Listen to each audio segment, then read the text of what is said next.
Management thought. आज हम discuss करेंगे मैनेजमेंट थॉट। मैनेजमेंट का ही कॉन्सेप्ट है। इसमें मैनेजमेंट को दो कैटेगरीज में डिवाइड किया गया है, early management and modern management. Early management वो मैनेजमेंट है जो इंडस्ट्रियल रेवोल्यूशन से पहले के कॉन्सेप्ट का बारे में बात की गई है। मैनेजमेंट कोई नया कॉन्सेप्ट नहीं है। मैनेजमेंट बहुत पहले से चला आ रहा है, ये राजा महाराजा के टाइम से चला आ रहा है। जब राजा महाराजा अपना राजस्व को संभाला करते थे, वो अपने राजस्व का लेन देन, उसका रख रखाव करा करते थे। उसके बाद जो लोग अपने बिजनेस को देखा करते थे, उसका मैनेजमेंट, उसके रॉ मटेरियल को कहाँ रखना है, कैसे रखना है, या घर में भी फीमेल्स औरतें अपने घर का मैनेजमेंट करती थी। कौन सा काम पहले होना चाहिए, कौन सा बाद में होना चाहिए, या हर कोई एक इंडिविजुअल जो मैनेजमेंट करता था, उसी कॉन्सेप्ट को अर्ली मैनेजमेंट में रखा गया है। अर्ली मैनेजमेंट को दो कैटेगरीज में डिवाइड किया गया है, classical approach and new human relation approach. Classical approach हम डिस्कस करेंगे। क्लासिकल अप्रोच को फर्दर 3 कैटेगरीज में डिवाइड किया गया है, scientific management, administrative management and bureaucratic management.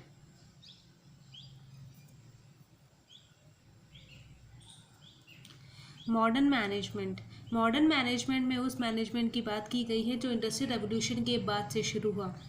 Industrial revolution के दौर के बाद बहुत सारी इंडस्ट्री सेटअप हुई, बहुत सारे लोगों को रोज़गार मिला, बहुत सारा एम्प्लॉयमेंट हुआ, जिसके बाद मैनेजमेंट की असली ज़रूरत पड़ी। जो असली कॉन्सेप्ट मैनेजमेंट का आया है वो एक्चुअल में मॉडर्न मैनेजमेंट से ही शुरू हुआ है, वो इंडस्ट्रियल रेवोल्यूशन के बाद से ही शुरू हुआ है।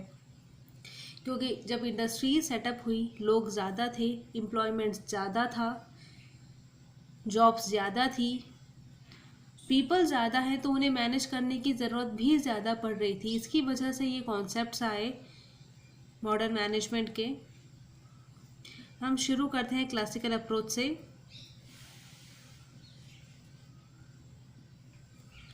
क्लासिकल अप्रोच मैनेजमेंट का वो कॉन्सेप्ट है जिसमें ये माना जाता था या ये समझा जाता था कि एम्प्लॉयज़ की सिर्फ और सिर्फ इकोनॉमिकल और फिज़िकल नीड्स है। उन्हें सिर्फ और सिर्फ पैसे और जो उनकी फ़िज़िकल नीड्स हैं, जैसे रोटी, कपड़ा, मकान, खाना खाने के लिए खाना, पीने के लिए पानी, रहने के लिए घर, प्रोटेक्शन, सेफ्टी, इन सब चीज़ों की ही ज़रूरत है। उनके लिए सोशल नीड्स कोई मायने नहीं रखती है, एज वेल एज उनके लिए जॉब सेटिस्फैक्शन भी इम्पोर्टेंस नहीं रखता है। वो अपनी जॉब से सेटिस्फाइड है नहीं है, उन्हें उससे कोई मतलब नहीं है। उनकी जो सोशल नीड्स हैं, उनकी जो फ्रेंडशिप है अपने कोवर्कर के साथ, वो अच्छी है नहीं है, उनकी जो बॉन्डिंग है मैनेजर के साथ वो कैसी है, ये भी मायने नहीं रखता है। उनका जो नज़रिया है ऑर्गेनाइजेशन की तरफ, वो भी इम्पोर्टेंस नहीं रखता है। वो सब चीज़ें अनइम्पॉर्टेंट करार की जाती थी क्लासिकल अप्रोच में। और इस तरह की अप्रोच में ये माना जाता था कि लेबर जो है टोटल हाईली स्पेशलाइज्ड है अपने काम को लेके, जो भी वो काम कर रहे हैं उसमें उनका स्पेशलाइजेशन बहुत स्ट्रॉन्ग है। बट इस तरह के मैनेजमेंट में जो भी डिसीजन मेकिंग पावर थी वो सिर्फ और सिर्फ सेंट्रलाइज थी, यानी कि डिसीजन लेने की जो भी पावर थी वो सिर्फ टॉप मैनेजमेंट के पास ही थी। टॉप मैनेजमेंट ही डिसीजंस लिया करता था एम्प्लॉयज़ के लिए, लेबर के लिए। और ऑर्गेनाइजेशन सिर्फ और सिर्फ अपने खुद के प्रॉफिट मैक्सिमाइजेशन के बारे में ही सोच के काम करता था। उन्हें लेबर वेलफेयर, लेबर का जॉब सेटिस्फैक्शन, उनकी जो सोशल नीड्स है वो भी इम्पोर्टेंस नहीं रखती थी। क्लासिकल अप्रोच को 3 कैटेगरीज में डिवाइड किया गया है, scientific management, administrative management and bureaucratic management. इसे डिस्कस करते हैं हम लोग आगे। The first one is scientific management. Scientific management actual में उस तरह का मैनेजमेंट है जिसमें right person at the right job, जिसमें ये माना जाता था या जिसमें ये किया जाता था कि एम्प्लॉयज़ जो है, हर एम्प्लॉई को सही जगह पे या सही काम प्रोवाइड करना चाहिए। जिस एम्प्लॉई की जो एफिशिएंसी है, जो उसकी एबिलिटी है या जो उसकी क्वालिटी है, उसको वही काम करवाया जाना चाहिए, ताकि जब एम्प्लॉई को पता है कि उसे क्या काम करना है, जिस काम में उसका इंटरेस्ट है उसको वही दिया जा रहा है, तो वो अपने काम को बहुत ही अच्छे तरीके और बेहतर तरीके से करेगा। जिसकी वजह से काम का जो रिज़ल्ट है वो बेस्ट होगा और वो काम सस्ते में हो जाएगा, वेस्टेज नहीं होगी, एम्प्लॉयज़ एफिशिएंटली काम करेंगे क्योंकि उनको पता है कि उन्हें एग्जैक्टली क्या करना है और वो काम कैसे करना है और वो उस काम को किस तरीके से करेंगे, जिसकी वजह से काम सबसे बढ़िया तरीके से होगा और सबसे सस्ते में भी हो जाएगा और इसकी वजह से वेस्टेज बिल्कुल भी नहीं होगा। Now the second one is administrative management. Administrative management is all about managing the information through people. Administrative management में organization की जो information है उसको manage करने की बात की गई है और ये information organization में जो flow कर रही है, जो employees हैं जिनके लिए बनाई गई है और ये information top management बनाता है। टॉप मैनेजमेंट ने जो इन्फॉर्मेशन बनाई है वो इन्फॉर्मेशन एम्प्लॉयज़ के लिए है ताकि एम्प्लॉयज़ उस इन्फॉर्मेशन का यूज़ करके अपने ऑर्गेनाइजेशन को कुछ बेटर वैल्यू प्रोवाइड कर सकें और वो ऑर्गेनाइजेशन के लिए कुछ यूज़फुल हो। Now the third one is bureaucratic management. Bureaucratic management या ब्यूरोक्रेटिक मैनेजमेंट में इस तरह के रूल्स या फिर इस तरह का ऑर्गेनाइजेशन स्ट्रक्चर फॉलो किया जाता था जिसमें एक particular chain of command follow की जाती थी, एक प्रॉपर हायरार्की फॉलो होती थी टॉप से बॉटम एंड बॉटम से टॉप तक। और इस मैनेजमेंट में सारे रूल्स, सारे प्रोसीजर, सारी पॉलिसीज़ पहले से ही क्लियरली डिफाइंड रहती थी, बट इसमें जितनी भी पावर है, जितना भी डिसीजन मेकिंग की जो राइट है वो सिर्फ और सिर्फ टॉप मैनेजमेंट के पास ही होता था।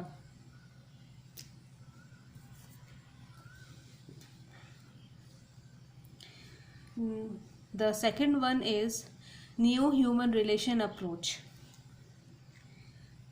अर्ली मैनेजमेंट का जो सेकेंड टाइप है that is new human relation approach. New human relation approach opposite है क्लासिकल अप्रोच से। क्लासिकल अप्रोच में ये माना जाता था या ये समझा जाता था कि एम्प्लॉयज़ की सिर्फ और सिर्फ इकोनॉमिकल और फिज़िकल नीड्स हैं, उनको सिर्फ पैसे की ज़रूरत है और उनको सिर्फ रोटी कपड़ा मकान या जो उनका घर है, शेल्टर होने चाहिए, इन सब चीज़ों की ही इम्पोर्टेंस एम्प्लॉय को है। But new human relation approach में ये माना जाता था या इसमें ये समझा जाता था कि एम्प्लॉयज़ जो है या जो लोग हैं वो एक सोशल बीइंग हैं और उनके लिए सोशल नीड इम्पोर्टेंस है। उनको फ़र्क पड़ता है कि उनकी जो बॉन्डिंग है ऑर्गेनाइजेशन के एम्प्लॉयज़ के साथ वो कैसी है, उनका मैनेजर का रवैया उनके साथ कैसा है, ऑर्गेनाइजेशन उनके बेनिफिट के बारे में सोचता है कि नहीं सोचता है। उन्हें फ़र्क पड़ता है कि अगर ऑर्गेनाइजेशन उनके बेनिफिट के बारे में सोचता है तो इससे वो मोटिवेटेड फील करते हैं, जिसकी वजह से वो एक अच्छा काम ऑर्गेनाइजेशन को देते हैं।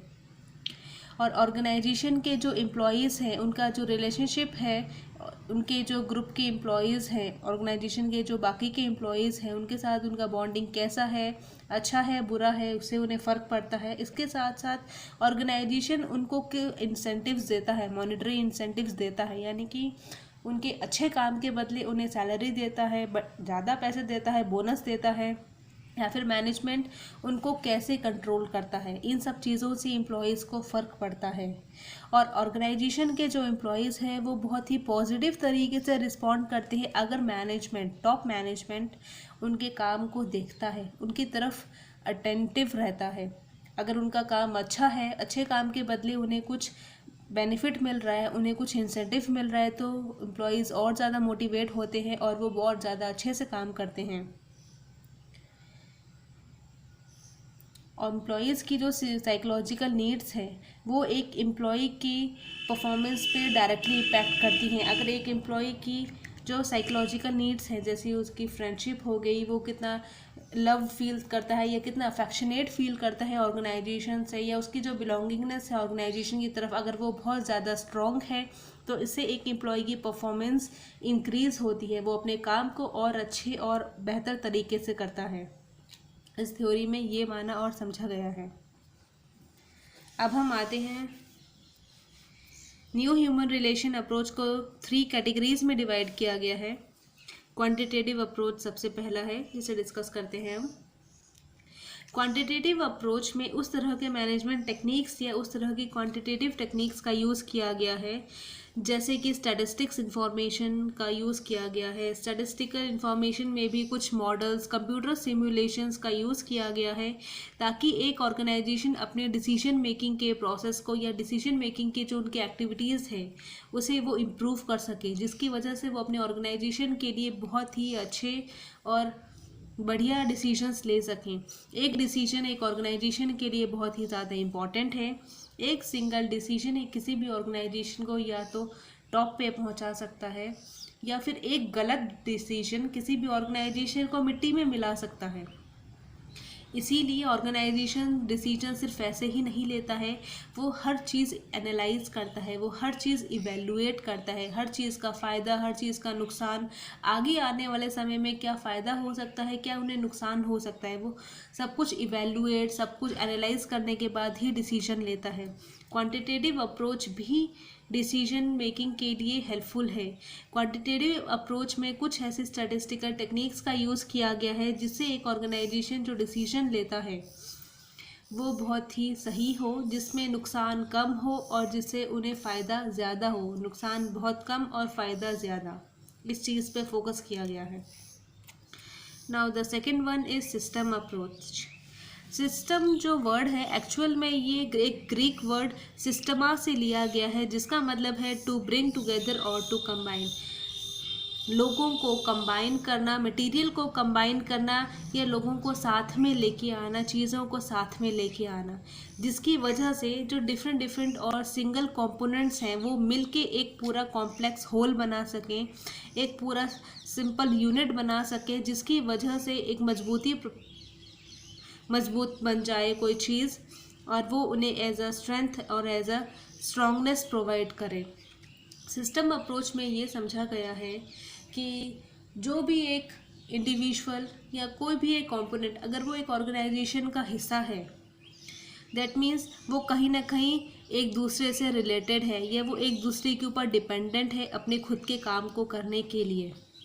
प्रोडक्शन डिपार्टमेंट रिस्पॉन्सिबल है सप्लायर डिपार्टमेंट से, क्योंकि जब रॉ मटेरियल आएगा ऑर्गेनाइजेशन में तभी एक प्रोडक्शन डिपार्टमेंट काम कर पाएगा, और मार्केटिंग डिपार्टमेंट भी तभी काम कर पाएगा जब किसी भी प्रोडक्ट की प्रोडक्शन हो रही है। अगर ऑर्गेनाइजेशन कुछ प्रोडक्ट प्रोड्यूस कर रहा है तभी वो उस प्रोडक्ट की मार्केटिंग करेंगे, या फिर सेल्स डिपार्टमेंट भी अपना काम तभी कर पाएगा जब ऑर्गेनाइजेशन में कुछ नया मैन्युफैक्चर हो रहा है, या उसकी सप्लाई प्रॉपर हो रही है, या फिर उसका डिस्ट्रीब्यूशन अच्छे से हो रहा है, तभी कोई दूसरा डिपार्टमेंट भी अपना काम कर पाएगा। इसी तरीके से एक एम्प्लॉय दूसरे एम्प्लॉय के ऊपर डिपेंडेंट है अपने खुद के काम को करने के लिए।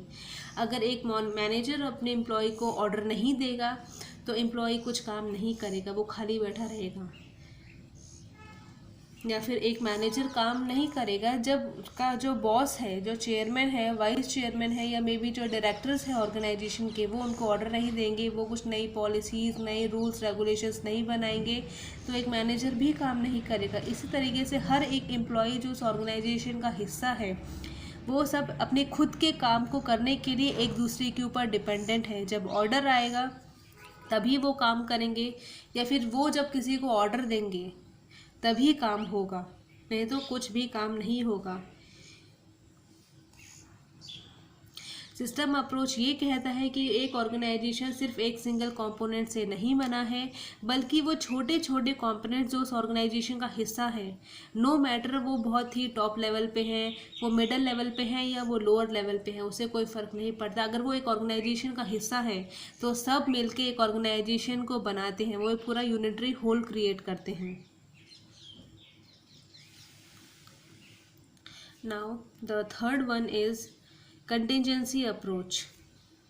Contingency approach जो है वो इस आइडिया पे बेस्ड है, या वो इस बिलीफ पे बेस्ड है कि किसी भी काम को करने का सिर्फ और सिर्फ एक तरीका नहीं होता है, उसी एक सिंगल काम को करने के बहुत सारे तरीके हो सकते हैं। एक्चुअल में कंटिजेंसी अप्रोच सिस्टम अप्रोच का ही एक सेकेंड वर्जन है, और कंटिजेंसी अप्रोच का जो बेसिक आइडिया है वो ये है कि कोई भी एक काम को करने का बहुत सारे तरीके हो सकते हैं। एक ऑर्गेनाइजेशन के पास किसी भी काम को करने का कोई एक पर्टिकुलर तरीका नहीं होता है, उसी सेम काम को करने के उनके पास n नंबर ऑफ मेथड्स होते हैं जिनका यूज़ करके वो उस काम को कर सकते हैं।